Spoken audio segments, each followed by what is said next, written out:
ತಮ್ಮನಾದವನು ಅಣ್ಣನ ಮಾತಿಗೆ ಉಂಗುಟ್ಟಿ ತಲೆ ತಗ್ಗಿಸಿ ತೆಪ್ಪಗಿರಬೇಕೆ ಪರಂತು ತಲೆ ಬಿರುಸಾಡಬಾರದು.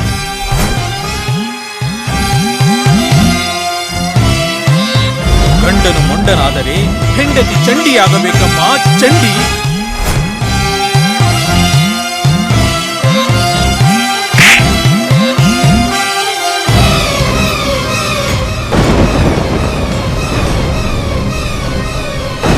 ಸಾರ್ವಭೌಮ ರಾವಣೇಶ್ವರ ಕಪಟ ಸನ್ಯಾಸಿಯಾಗಿದ್ದಾನೆ ತಾಯಿ.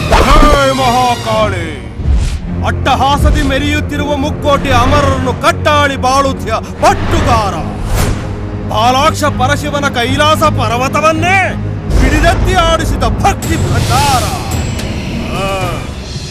ಎಲ್ಲ ಬಲ್ಲ ಜಗಮಲ್ಲರಾಗಿ ಸರ್ವ ವಿನಾಶಕ್ಕೂ ಮೂಲವಾದ ಸೀತಾಪಹರಣ. ನಾನು ಭರತ ವರ್ಷದ ಶೀಲವಂತ ಕುಲನಾರಿ, ಪ್ರಕ್ಷುಬ್ಧಳಾದರೆ ಪ್ರಚಂಡ ಭೈರವಿ. ಅಂದು ಸೀತಾ ಸ್ವಯಂವರದಲ್ಲಿ ನನಗಾದ ಅಪಮಾನದ ಸಲುವಾಗಿ ಇಂದು ಅದೇ ಸೀತೆಯ ಮೇಲೆ ನನ್ನ ಸರ್ವಾಧಿಕಾರ.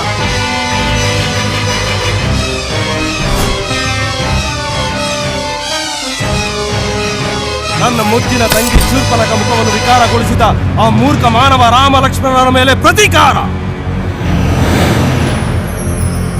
ರಾಮನೆಂದರೆ ಒಂದೇ ಮಾತು, ಒಂದೇ ಬಾಣ, ಒಬ್ಬಳೇ ಮಡದಿಯ ಮಹಾಪ್ರಾಣ ಎಂಬುದನ್ನು ಈ ಜಗತ್ತಿಗೆ ತೋರ್ಪಡಿಸುತ್ತೇನೆ.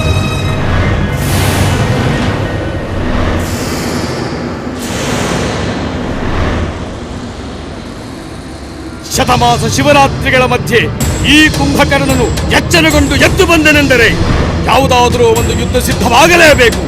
ಎದುರಾಗುವ ಭ್ರಾತೃದ್ರೋಹಿ. ಎಚ್ಚರಿಕೆ ಕುಂಭಕರ್ಣ! ನಾನು ಎಲ್ಲಾ ಧರ್ಮ ಕರ್ಮಗಳನ್ನು ಅನುಷ್ಠಾನ ಮಾಡಿ ಅರಗಿಸಿಕೊಳ್ಳಬಲ್ಲ ದಕ್ಷಿಣೇಶ್ವರ ದಶಕಂಠ ರಾವಣ, ಮಹಾಬ್ರಾಹ್ಮಣ, ಪ್ರಚಂಡ ರಾವಣ, ಪ್ರಚಂಡ ರಾವಣ, ಪ್ರಚಂಡ ರಾವಣ.